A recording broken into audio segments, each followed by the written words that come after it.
Bueno, muy buenos días. Vamos a continuar con el proceso de formación en el artículo número 2 y habíamos visto la vez pasada, en el video pasado, habíamos visto la definición de barandas. Entonces ahora vamos a verificar la definición de centro de entrenamiento. Entonces, para esta norma, llamamos centro de entrenamiento a un sitio destinado para la formación de personas en trabajo seguro en alturas y que cuenta con una infraestructura adecuada para desarrollar o fundamentar el conocimiento, las habilidades necesarias para el desempeño del trabajador y la aplicación de técnicas relacionadas con el uso de equipos y configuración de los sistemas de protección contra caídas de alturas.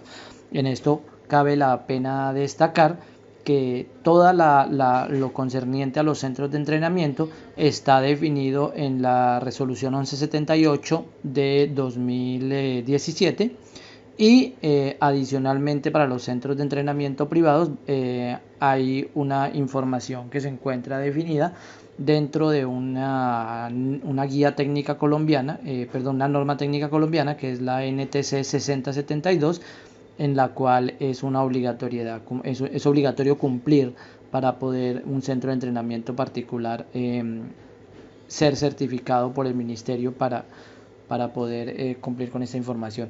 Es importante tener en cuenta que los centros de entrenamiento deben estar en el registro de proveedores de formación en protección contra caídas que se encuentra en la base de datos de centros de entrenamiento de la Dirección de Movilidad y Formación para el Trabajo del Ministerio del Trabajo, valga la redundancia. Frente a eso sí tenemos que dejar absolutamente claro que todos los centros de entrenamiento debemos cumplir y debemos informar al ministerio sobre la formación que estamos desarrollando y las personas que estamos formando que deben cumplir con las características específicas que tiene esta normativa. Vale. La siguiente definición, hablamos de la certificación de equipos, que dice que es un documento que certifica que un determinado elemento cumple con las exigencias de calidad de un estándar nacional que lo regula o, en su ausencia, un avalado una internacional. Este documento es emitido generalmente por el fabricante de los equipos. ¿Qué significa esta parte de la certificación de los equipos? Los equipos deben estar certificados bajo una norma nacional o internacional, eso ya lo teníamos claro, pero resulta que esa norma nacional o internacional no simplemente es de cumplirla, ¿sí? Los fabricantes de los equipos deben cumplir con unas pruebas específicas para cada uno de los equipos que ellos mismos fabriquen. Entonces, ¿a qué hago referencia con eso? Vamos a suponer la norma ANSI Z359, la punto .11 o la punto .13 o la punto .14, que habla de eslingas y de arneses en algunos casos.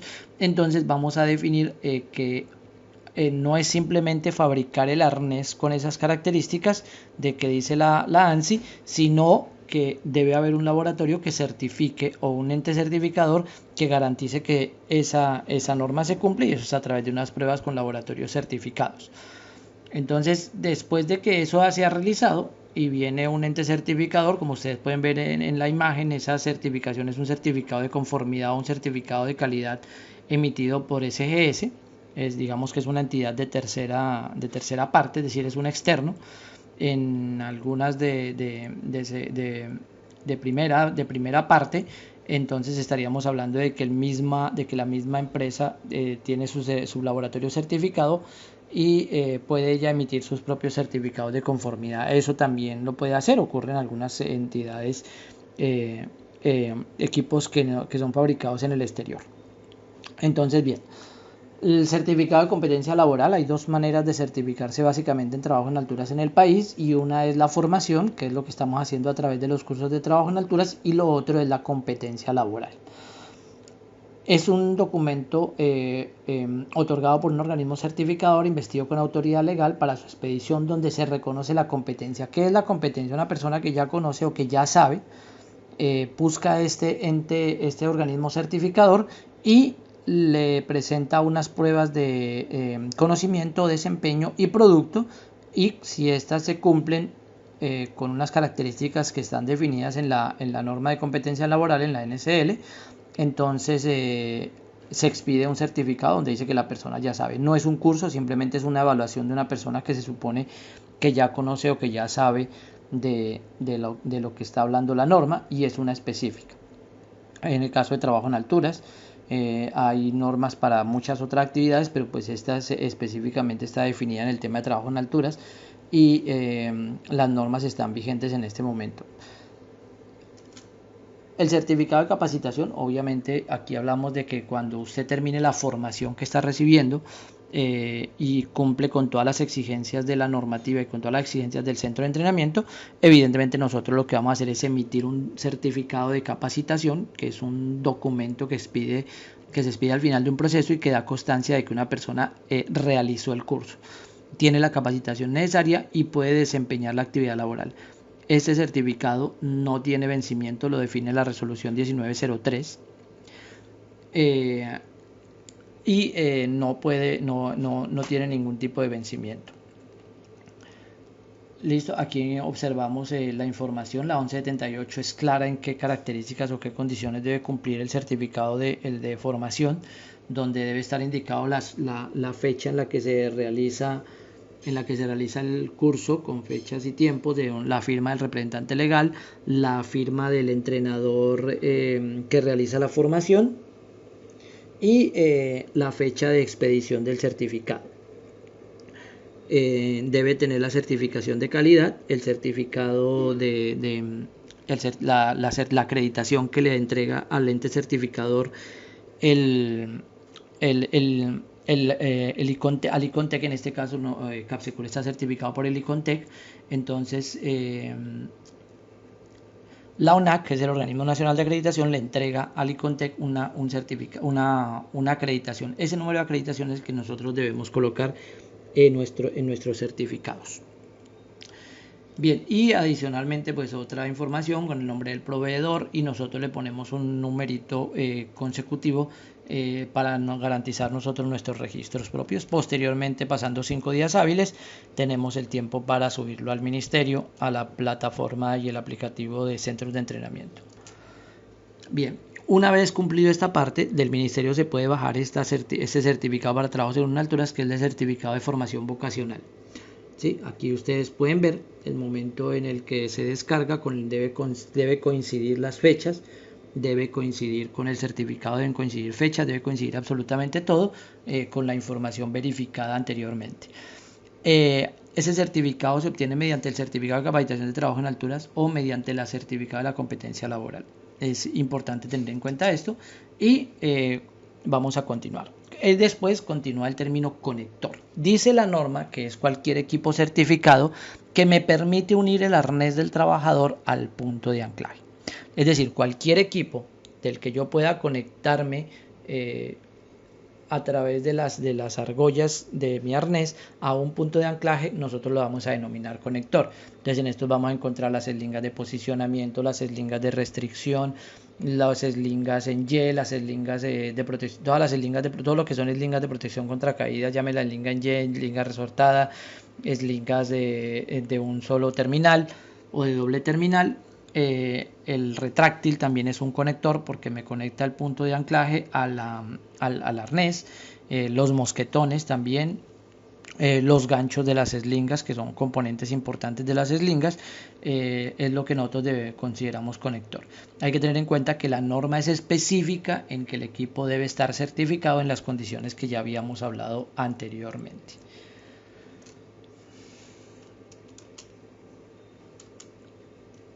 Bueno, aquí hablamos del coordinador de trabajo en alturas. El coordinador de trabajo en alturas es un trabajador designado por el empleador en la resolución 3673, la anterior normativa nuestra de 2008, se le denominaba persona competente. Aquí la llamamos coordinador de trabajo en alturas, y es una persona que es capaz de identificar peligros en el sitio donde se realiza trabajo en alturas relacionados con el medio ambiente, con el ambiente, con las condiciones de trabajo, y que debe tener la autorización del empleador. Eso es importantísimo para aplicar medidas correctivas inmediatas para controlar los riesgos. ¿Eso qué quiere decir? Que el coordinador no simplemente es la persona que firma permisos, sino que debe tener una investidura de autoridad para detener cualquier trabajo, para generar un control específico o para definir cuándo se puede o no realizar un trabajo. hay un tema importante con esto y es una pregunta que se han hecho en algunos casos de si el coordinador de trabajo en alturas puede firmarse un permiso para él mismo ser ejecutor. La verdad es que la norma no lo prohíbe en ningún momento, por ende sería viable y razonable que una persona, un coordinador, pudiera firmar un trabajo como ejecutor. Sino que hay algunas personas que hablan del concepto de que él no puede ser juez y parte, pero recordemos que el coordinador en ninguna parte es un juez. Simplemente es un garante de la seguridad y si él mismo va a realizar un trabajo, pues él debe ser garante de su propia seguridad. ¿Sí? Yo no creería, o por lo menos no le veo sentido a que yo me vaya a subir a hacer un trabajo en el que yo no me sienta seguro de hacer, aunque bien puede suceder ese tipo de cosas. Pero bueno, en ese sentido la norma no lo prohíbe en ninguna parte. Entonces, y adicionalmente, si eso fuera así, realmente estaríamos convirtiendo al coordinador de trabajo en alturas en un trabajador adicional. Recuerde que la norma es clarísima en decir que el coordinador de trabajo en alturas no implica la creación de un nuevo cargo, ni el aumento en la nómina, sino simplemente es una persona específica, un trabajador común y corriente, al que yo le asigno unas tareas.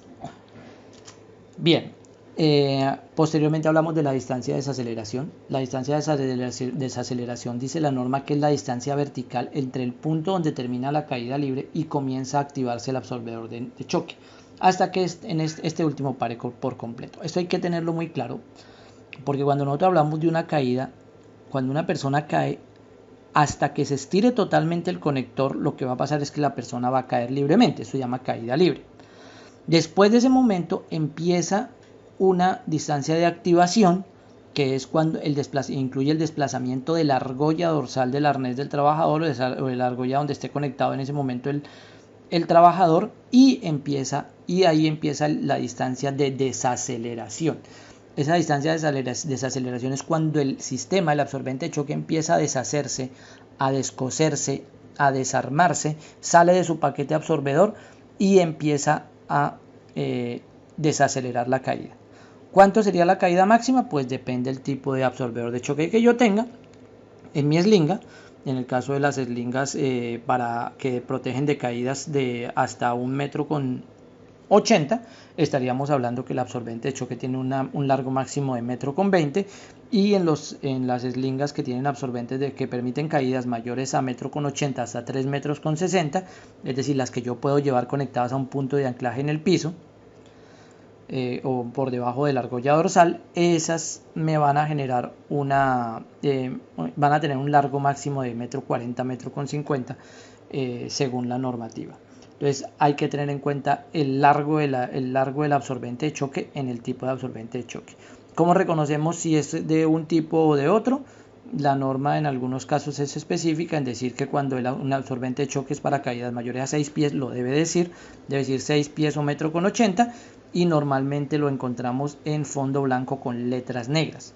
Mientras que las de caídas mayores a 1,80 m, desde 0 hasta 3,60 m, es decir, las del absorbente de choque más grande, vamos a encontrar que es lo contrario, es el fondo negro con las letras blancas, y específicamente debe decir cuánto es la caída, cuánto es el largo máximo del absorbente al momento de la caída y para qué tipo de caídas funciona.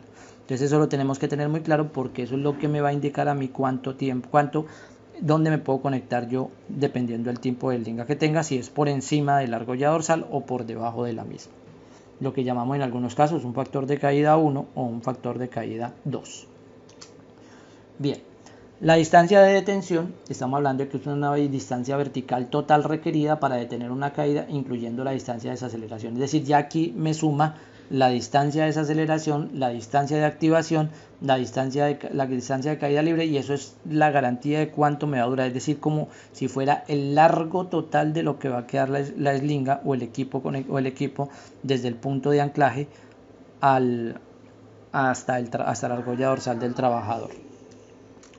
Bien, posteriormente tenemos la definición de entrenador de trabajo en alturas, que dice que es una persona con formación en el nivel entrenador, certificado en la norma de la competencia laboral, según la resolución, según la NTC 6072, debemos los entrenadores estar certificados en la norma de competencia laboral. Sin embargo, la resolución 3368 eliminó eso. Sin embargo, hay algunas cosas en las que nosotros a veces como entrenadores debemos certificarnos, aunque digamos que no es del todo obligatorio hacerlo.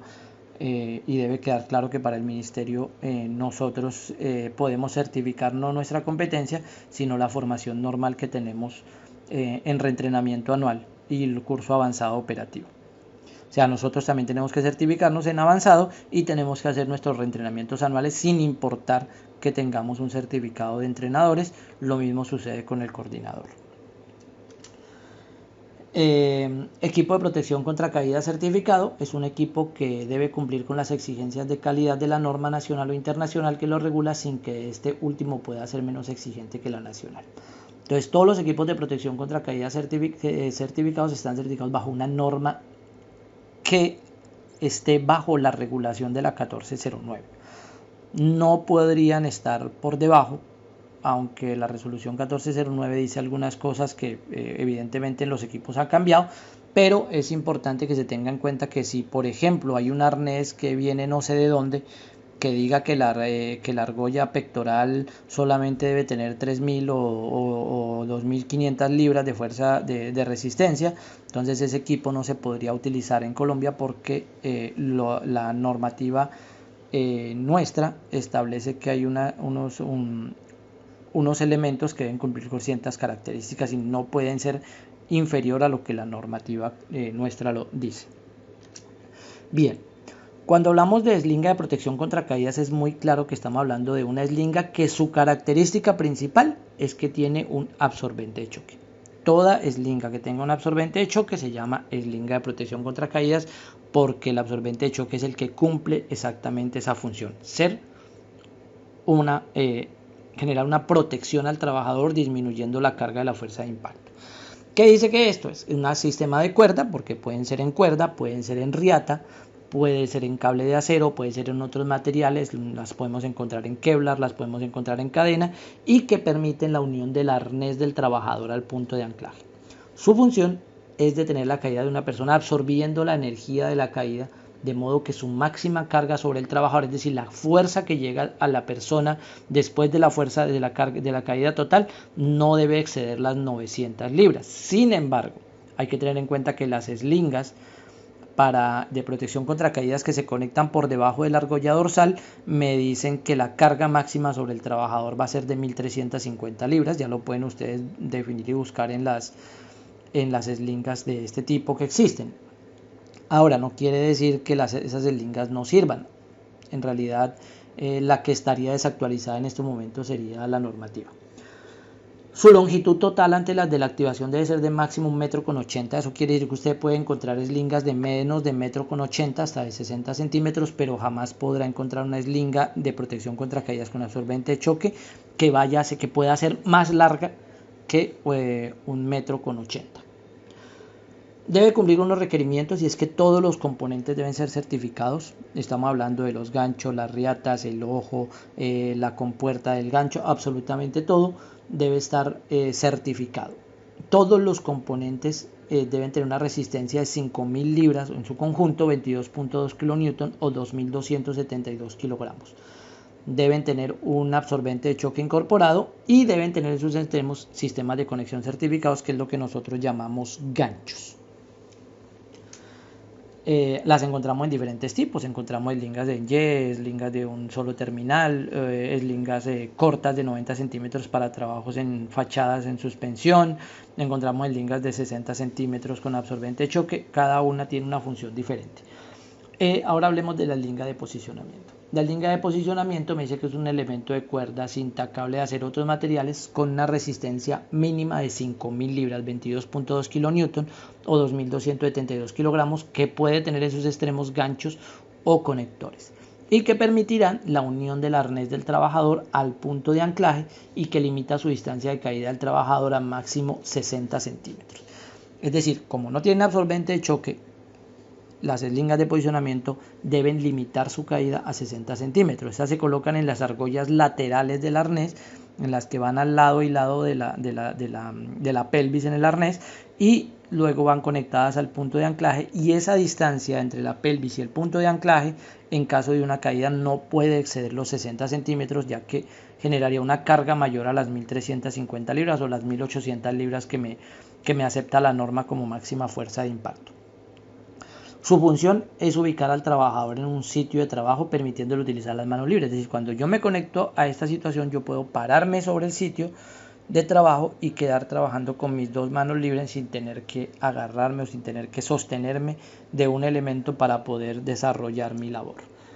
Y por último vamos a hablar en este video de las eslingas de restricción. Dice que es un elemento de cuerda, riata, cable y otro material con una resistencia mínima de 5000 libras, que son lo mismo, 22.2 kN o 2272 kilogramos. Son de diferentes longitudes. Ahí sí ya no necesariamente en ese momento la ANSI permite que sean mayores a 1,80 m, este tipo de específico de eslingas, o puede ser graduable y permite una conexión a sistemas de bloqueo o freno. Es decir, ellas pueden tener, como en la que ustedes están observando a la mano derecha en las imágenes de abajo, pueden tener un freno para alargar o acortar dependiendo de la distancia entre el punto de anclaje y el borde de caída. Su función es limitar los movimientos de trabajo para que no llegue al sitio donde pueda caer. Es decir, lo que va a hacer es que la persona esté anclada de manera que no pueda dar el paso hacia el vacío. Todas las eslingas y sus componentes deben ser certificados de acuerdo con las normas nacionales o internacionales pertinentes. Y vamos a dejar hasta aquí este video y continuamos en el siguiente.